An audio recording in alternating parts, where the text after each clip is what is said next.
Yes, the US and Britain almost went to war over a pig. It sounds crazy, but it really happened. The whole thing shows how easily things can spiral out of control. It also shows how cooler heads can stop a war. This wasn't just about one pig, though. It was about bigger things. It was about land. It was about power. It was about who owned what. Think back to the mid 1800s. The United States was growing fast. Britain still had a lot of power in North America. They were old rivals, they had fought before. The War of 1812 was still fresh in people's minds. There was always a quiet tension between them. This story starts in a place called the Pacific Northwest. It's beautiful land, lots of forests, lots of water, and a lot of empty space. Both countries wanted it, they both had claims there.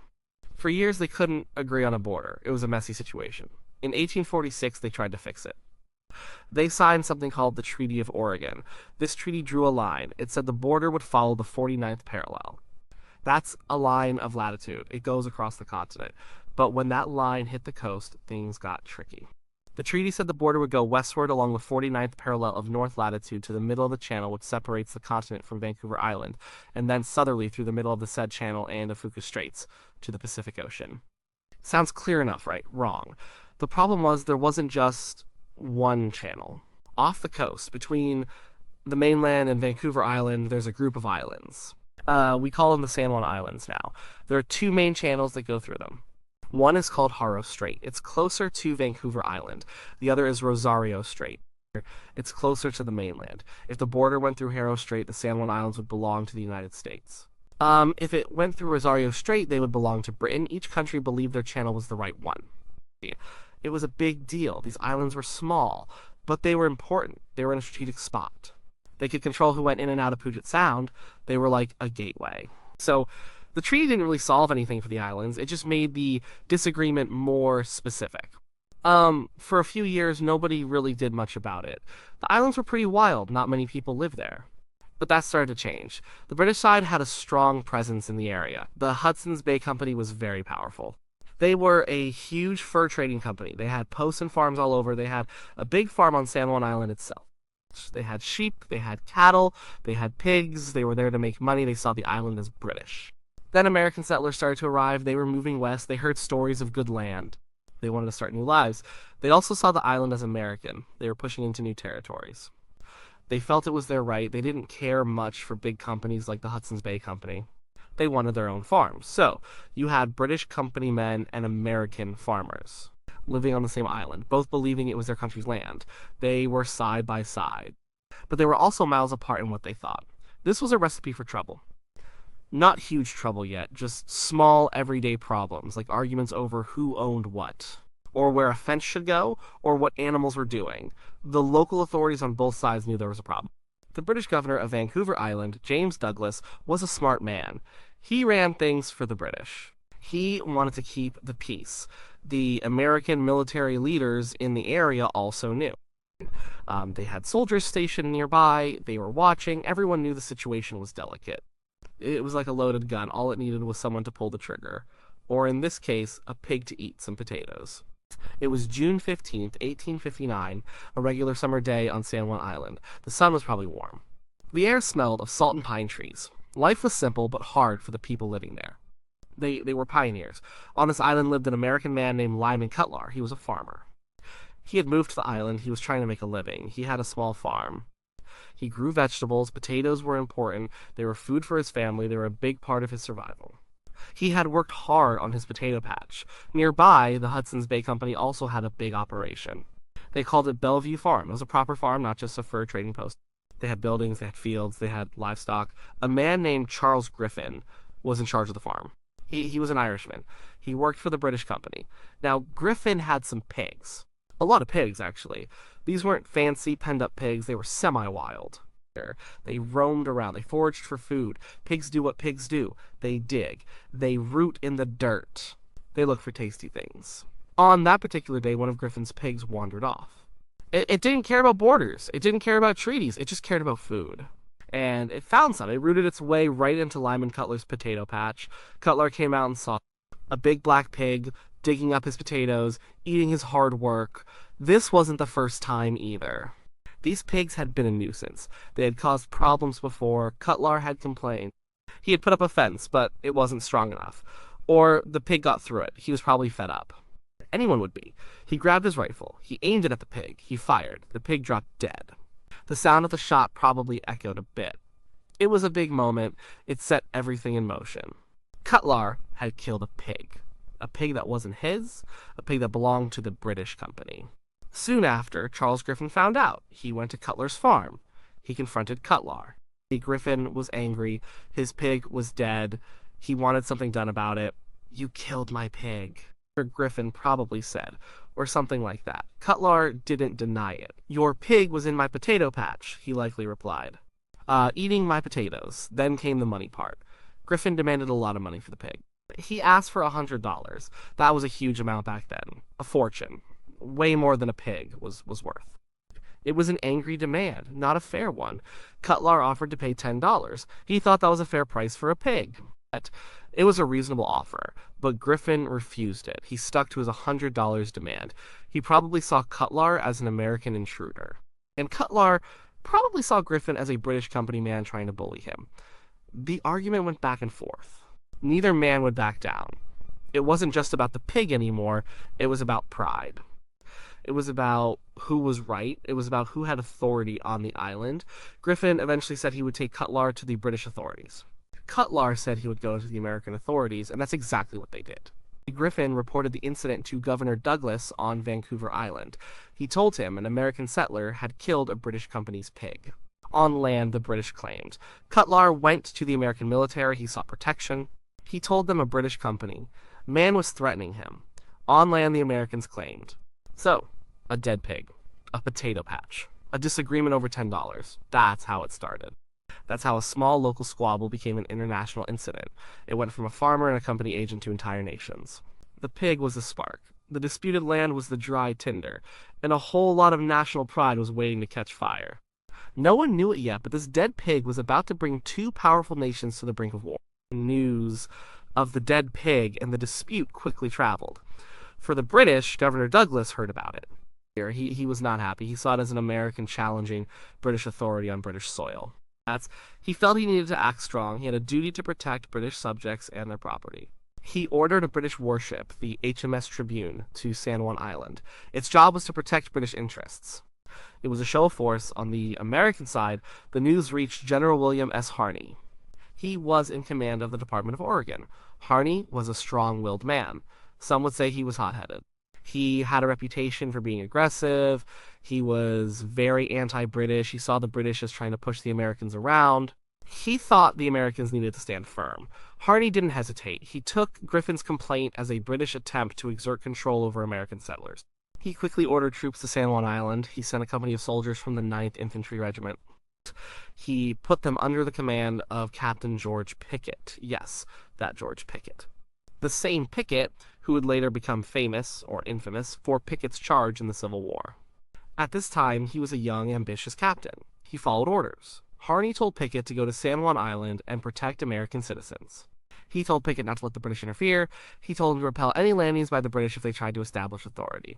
So, Captain Pickett and his company of about 60 soldiers landed on San Juan Island.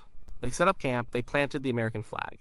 This was a clear message to the British: this land is ours. When Governor Douglas heard about Pickett's landing, he was furious. This was an invasion in his eyes. He quickly sent more British warships to the island. He sent the HMS Satellite, the HMS Plumper, and the HMS Frolic. Soon, there were 5 British warships anchored in Griffin Bay. They carried over 2,000 men and 160 cannons. It was a massive naval force. On the island, Pickett's small force watched these ships arrive. It was a daunting sight. A single company of American soldiers armed with rifles, facing off against thousands of British sailors and Marines, backed by powerful warships. The odds were heavily against them. But Pickett was not one to back down. He followed Harney's orders. He set up defenses. He had his men dig in. He placed his cannons. He made it clear they would not leave. He sent a message to the British naval commander, Captain Geoffrey Hornby, telling him that he was on American soil and would defend it. The British commanders on the ships were also under orders. Governor Douglas had told them to land troops. He wanted them to kick the Americans off the island. He wanted them to enforce British law. But the British captains were smarter than Douglas. They looked at the situation. They saw Pickett and his men dug in. They saw the American flag flying. They knew what would happen if they landed their troops. It would be a fight, a real fight, and it would start a war between the two most powerful nations in the world. All over a pig and some disputed land. They held their ground, they sailed back and forth. They watched, they waited, but they didn't land. They were worried about being the ones to start a war. They knew the consequences, they knew the orders, but they also knew the bigger picture. Meanwhile, General Harney wasn't backing down either. He kept sending more American troops. He sent another 400 soldiers, so now there were about 500 American soldiers on San Juan Island, still greatly outnumbered by the British naval force, but a significant presence on land. The atmosphere on the island was incredibly tense. American soldiers and British sailors could see each other. They could shout at each other. They probably did. Guns were loaded. Cannons were aimed. Everyone was on edge. A single accidental shot, a single wrong move, that's all it would take. It truly looked like war was about to break out. Two powerful nations ready to clash. Over a pig. Over a piece of land. Over national pride. This was no small border skirmish. This was a full-blown military standoff. The world watched. Or rather, the leaders back in Washington, D.C. and London started to watch, with growing alarm. As the standoff grew more dangerous on San Juan Island, the news slowly made its way to the capitals. Washington, D.C. heard about it. London heard about it, and when they heard, they were very worried. President James Buchanan in the United States and the British government both understood the gravity of the situation. This wasn't just a local dispute anymore. This was a direct military confrontation. And it was caused, in large part, by the aggressive actions of General Harney. Harney, far away on the frontier, had acted without full approval from Washington. He had escalated things far too quickly. Both governments wanted to avoid war. A war between the U.S. and Britain would be devastating. It would cost countless lives and immense wealth. And to start one over a pig in a small remote island seemed absolutely absurd. They knew the dispute over the islands was real, but war was not the answer. So President Buchanan took action. He sent a very important man to handle the crisis. This man was General Winfield Scott. Scott was one of the most respected military leaders in American history. He was an old general. He had fought in the War of 1812 and the Mexican-American War. He was known for his calm demeanor. He was known for his diplomacy. He was known as a peacemaker. He was exactly the kind of person needed in this situation. General Scott was given full authority to resolve the crisis. He traveled all the way from the East Coast, a long and difficult journey. He reached the West Coast and then took a ship to San Juan Island. When he arrived, he found the situation exactly as tense as reported. American soldiers were dug in, ready for a fight. British warships were bristling with cannons, ready to fire. Scott didn't waste any time. His first goal was to de-escalate. He needed to make sure no shots were fired. He immediately entered into negotiations with Governor Douglas, the British authority in the region. Douglas was also a sensible man. Despite his initial strong reaction, he understood the danger. He too wanted to avoid an all-out war. Scott and Douglas met. They talked. They discussed the core issue, the disputed sovereignty of the island. But they also talked about the immediate danger. They agreed that the current military buildup was too risky. General Scott made a crucial decision. He ordered General Harney to scale back the American military presence on the island. He removed some of the extra troops Harney had sent. He didn't completely pull them out, but he significantly reduced the numbers. This was a direct reversal of Harney's aggressive stance. It sent a clear message the U.S. was willing to talk, not fight. Together, Scott and Douglas reached a temporary agreement. They decided on a joint military occupation of San Juan Island. This meant both nations would keep a small military presence on the island, but these forces would be separate. They would not interfere with each other. They would act as peacekeepers, not as combatants. The agreement essentially said, let's keep our forces here to show our claim, but let's make sure they don't fight. And while they're not fighting, our governments can figure out who the island really belongs to. This was a brilliant move. It took the immediate pressure off. It prevented a war from starting right then and there. It showed good faith from both sides. It moved the conflict from the battlefield to the diplomatic table. The presence of General Scott was critical. His authority and reputation allowed him to override Harney's orders. His calm and measured approach allowed him to build trust with Governor Douglas. This personal diplomacy, at a high level, saved the day. So the British warships remained. A smaller number of American soldiers remained, but the guns were no longer pointed directly at each other in anger. The immediate threat of war had passed, all thanks to a cool head stepping in to calm the storm that started with a pig and a potato patch. The next step would be figuring out the actual border, a problem that had lingered for years. After General Scott's intervention, the immediate crisis ended, but the underlying problem, who owned the San Juan Islands, remained. Scott and Governor Douglas had agreed on a temporary solution, a joint occupation. This meant that for the next several years, both American and British forces would live side by side on San Juan Island. This was a really unusual situation. Two nations, who were technically in a dispute, had their soldiers sharing a small island. The American camp was at the southern end, called American Camp. The British camp was at the northern end, called English Camp. They were only a few miles apart. During this time, the soldiers mostly got along. It wasn't always perfect, but they avoided conflict. They respected the agreement not to start a fight. They held joint sports events. They sometimes shared supplies. They even visited each other's camps. It became a strange kind of peace. The pig that started it all was long forgotten by the soldiers. They were just living their lives, waiting for their governments to make a decision. This joint occupation lasted for a very long time. For 12 years, from 1859 to 1872, the flags of both the United States and Great Britain flew over San Juan Island. Eventually, both countries agreed they couldn't just keep sharing the island forever. They needed a permanent solution. They decided to take the matter to international arbitration. This is when two countries agreed to let a neutral third party make a decision for them. They chose a respected neutral leader to be the arbitrator, Kaiser Wilhelm I of Germany. He was the German emperor. He was seen as a fair and impartial judge. Both the US and Britain presented their arguments to him.